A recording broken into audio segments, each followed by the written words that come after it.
The salaries of A, B and C are of the ratio 2, 3, 5. If the increments of 15%, 10% and 20% are done to their respective salaries, then find the new ratio of their salaries. अब हम ratio के मुताबिक इनकी salary को suppose करते हैं. Salary of A is equal to 2x, क्योंकि 2 ratio दी गई थी. Salary of B is 3x, 3 दी गई थी. और salary of C is 5x.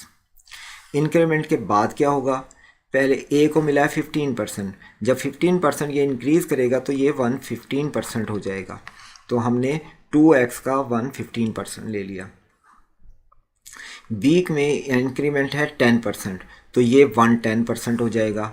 10% जब इंक्रीज़ होगा तो 100% तो उसकी सैलरी पहले ही थी, उसमें 10% का इजाफा हुआ तो वो 110% होगी. 110 ओवर 100 इंटू 3x.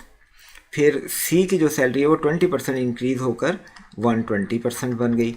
तो 120 ओवर 100 इंटू 5x. अब इसको सिंप्लीफाई करते हैं तो ये 230 है, ये 330 है और ये 600 है. इसमें से 10 से तीनों को डिवाइड कर दें तो 23, 33 और 60, जो कि ऑप्शन दिया गया है डी. इसलिए इस क्वेश्चन का आंसर है ऑप्शन डी.